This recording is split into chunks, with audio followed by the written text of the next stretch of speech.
Micah Xavier Johnson is the sole sniper identified in the deadly attack on Dallas and Dart police officers. And Dallas police used a robot to deliver a bomb to his hiding place in El Centro College. Gunfire after the bomb blew led police to initially think he had shot himself.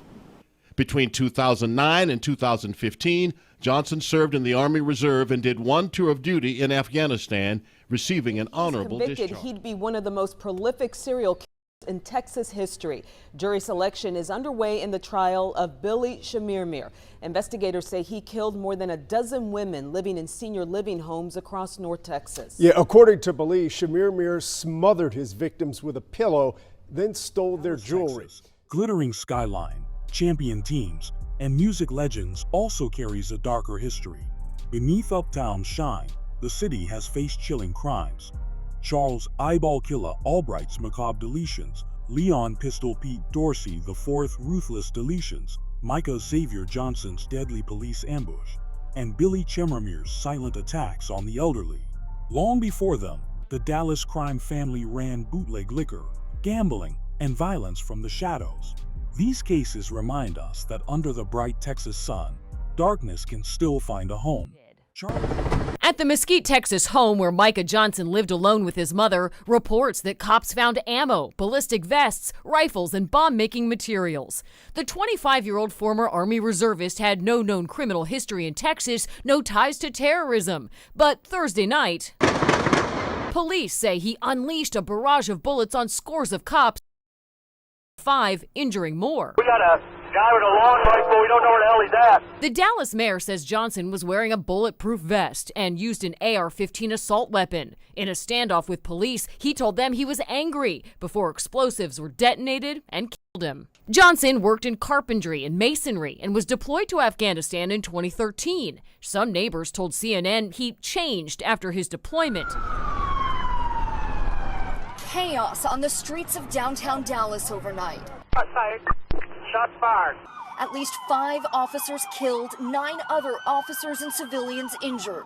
When police say at least 2 snipers positioned above what started as a peaceful protest against police brutality took aim. Slow down! He's in the damn building right there! Specifically targeting officers. He said he was upset about the recent police shootings. The suspect stated he wanted to kill white people, especially white officers. Officers with no cover from the spray of bullets from above, risking their lives to save others. This chilling video showing one's final act of bravery, taking on one of the shooters before he... Micah Johnson was an Army Reserve veteran who became the perpetrator of one of the deadliest attacks on law enforcement in U.S. history. On the night of July 7, 2016, during a peaceful protest in downtown Dallas against police shootings, the 25-year-old Johnson launched a calculated ambush targeting police officers. Armed with a semi-automatic rifle and a handgun, he opened fire on officers overseeing the demonstration, unaliving 5 Dallas officers and wounding 9 other officers and 2 civilians. Johnson, an Afghanistan war veteran, was reportedly enraged by police-involved deletions of black men, such as the deaths of Alton Sterling and Philando Castile earlier that week, and wanted to retaliate against white police officers. The shooting turned downtown Dallas into a war zone. Johnson moved tactically and eventually holed up inside El Centro College after exchanging gunfire with police. In the tense hours-long standoff that followed, Johnson expressed to negotiators his anger and his desire to delete white officers as retribution. Dallas police ultimately took an unprecedented measure to end the standoff. They deployed a bomb disposal robot carrying C4 explosive, remotely detonating it to kill Johnson in his position. This marked the first time U.S. law enforcement used a robot to lethal effect on a suspect. The tragic event was the single deadliest day for American law enforcement since the September 11, 2001 attacks. In the aftermath, investigators learned Johnson had acted alone, driven by extremist anti-police and racially charged views. The 2016 Dallas police ambush not only devastated the community and victims' families, but also prompted national debate on police-community relations and the methods used to neutralize violent suspects. Billy Chemirmir today spoke to a lead detective for hours, all recorded, denying he ever or robbed anyone. Also shown in court, surveillance video of Chemirmir shopping alongside one of his victims on the day of her murder. If he's convicted, he'd be one of the most prolific serial killers in Texas history. Jury selection is underway in the trial of Billy Chemirmir. Investigators say he killed more than a dozen women living in senior living homes across North Texas. Yeah, according to police, Chemirmir smothered his victims with a pillow, then stole their jewelry. So Plano police began following him, and they followed him to his apartment complex in North Dallas. They saw him toss something inside a trash dumpster. Police retrieved the items and found a jewelry box. Inside was Lou Harris's name. Police went to her Dallas home, and they found her dead. She had been smothered with a pillow, and her jewelry was stolen. That's when they knew that they possibly had a serial on their hands, you guys. Rebecca, he's charged with 18. Police suspect him in more than 25. Billy Chemirmir has just been found guilty in his retrial. The verdict coming back just a couple of minutes ago, and it sounds like there has been some reaction there inside the courtroom. Of course, Chemirmir accused of being a serial here. Billy Chemirmir was a predator who preyed upon one of the most vulnerable populations in the Dallas area, elderly women living alone. A Kenyan immigrant, Chemirmir was accused of infiltrating senior living communities in Dallas and its suburbs between 2016 and 2018, posing as a maintenance worker or healthcare aide to gain access to apartments. Once inside, he would smother his victims with a pillow and steal their jewelry and valuables, making the deaths initially appear natural. For years, these suspicious deaths were often misclassified as natural causes, despite family members reporting missing jewelry and valuables from the deceased. In total, Chemirmir has been linked to the demise of 22 elderly women in North Texas, ages ranging roughly from their 70s to 90s. He was indicted on 22 capital deletion charges, 13 in Dallas County and 9 in Collin County, and is suspected in even more deaths, making him one of the most prolific serial killer suspects in Texas history. Chemirmir's unaliving spree unraveled after a rare survivor came forward. In March 2018, a 91-year-old woman survived an attack and reported that a man forced his way into her Plano apartment, tried to smother her with a pillow, and stole her jewelry. The next day, police tracked Chemirmir to his apartment complex and arrested him, finding him in possession of jewelry and cash. Notably, he had just discarded a jewelry box belonging to an 81-year-old victim, Dorsey Harris, who was then found dead in her home. As investigators delved deeper, they widened the net and discovered a pattern of elderly women's deaths that had previously been seen as natural, now believed to be at Chemirmir's hands. In 2022, Chemirmir stood trial in 2 of the deletion cases. He was convicted of capital deletion for the smothering death of Dorsey Harris after a first trial ended in mistrial, and also convicted in the demise of 87-year-old Mary Brooks. Prosecutors opted not to seek the death penalty, so Chemirmir received 2 sentences of life imprisonment without parole. Even after these convictions, Chemirmir maintained his innocence. His story came to a grim end behind bars. On September 19, 2023, the 50-year-old Chemirmir was found dead in his prison cell, beaten to death by a cellmate. His death occurred amid a string of inmate-on-inmate deletions in Texas prisons in 2023, an ironic coda that offered a measure of relief to the families of his victims. As one daughter of a victim remarked, knowing Chemirmir met a violent end in prison meant he didn't get off easily after inflicting so much pain. Dallas was also home to an entrenched organized crime network known as the Dallas Crime Family. This Italian-American mafia family, sometimes called the Piranio or Civello family, after early bosses operated in the city from the early 1900s and was an influential regional crime syndicate.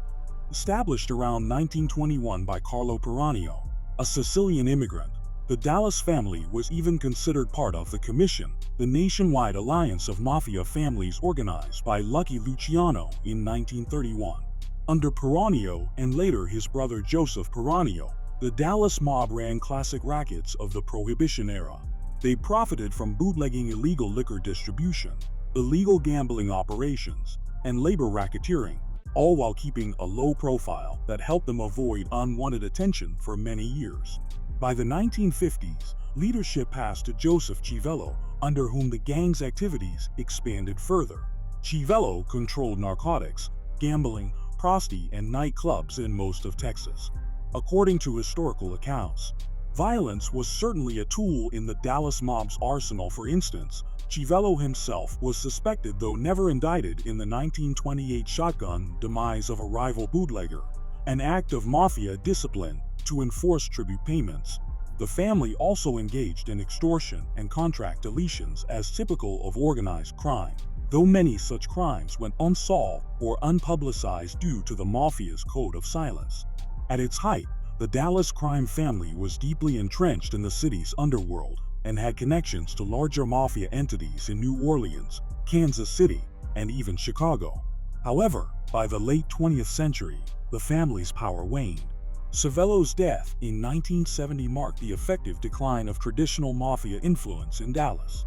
His successor, Joseph Campisi, was allegedly the last acting boss until around 1980, by which time organized crime in Dallas had quieted, and the family was successor.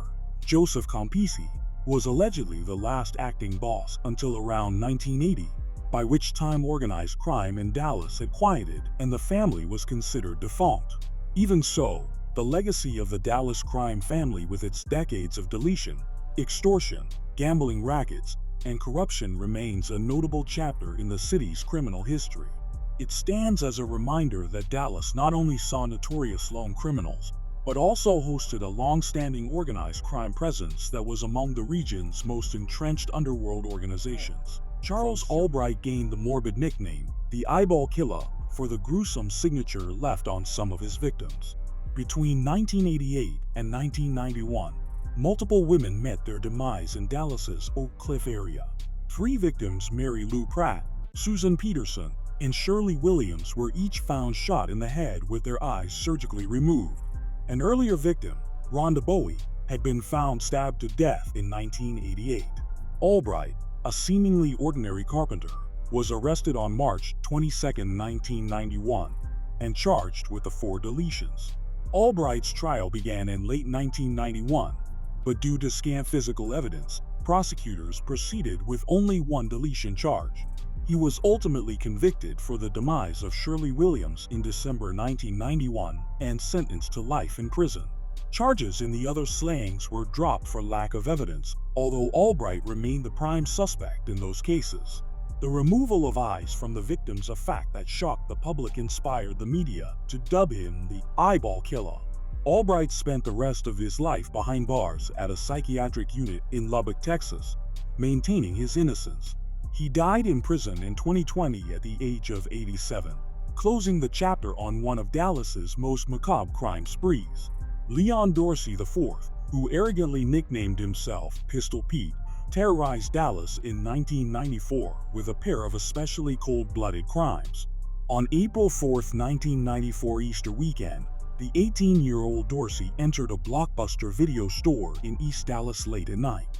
After casing the store on security cameras, he returned after midnight to rob it.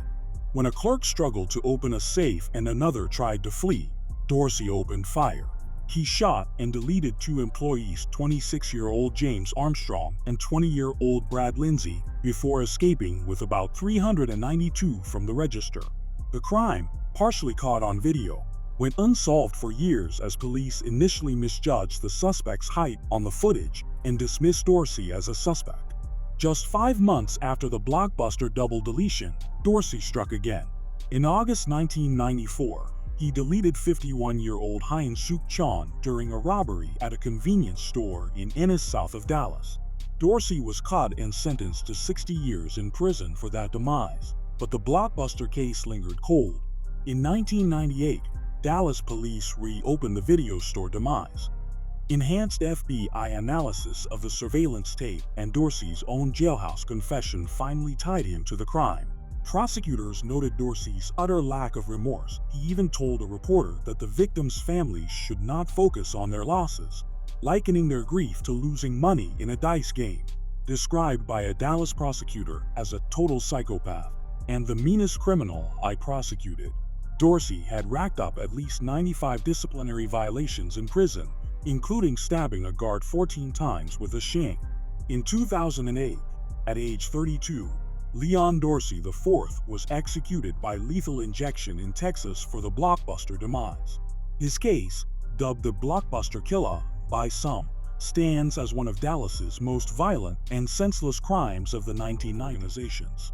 From serial killers to gangsters, from street-level cruelty to organized power, Dallas has seen the full spectrum of criminal infamy.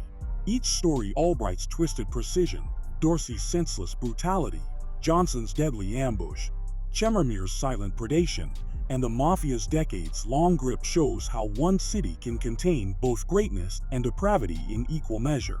Yet, even amid these horrors, Dallas has never bowed to fear. Law enforcement evolved, communities grew stronger, and justice, though sometimes slow, always came knocking. The eyeball killer died behind bars. Pistol Pete met the needle. Johnson fell by his own violence. Chemirmir was beaten to death in prison, and the Dallas Mafia faded into the past. Its empire dissolved under the weight of its own greed. In the end, Dallas remains what it has always been: a city of resilience, a place that remembers its ghosts, learns from its scars, and keeps moving forward under the same Texas sky that has seen it all: the good, the bad, and the notorious.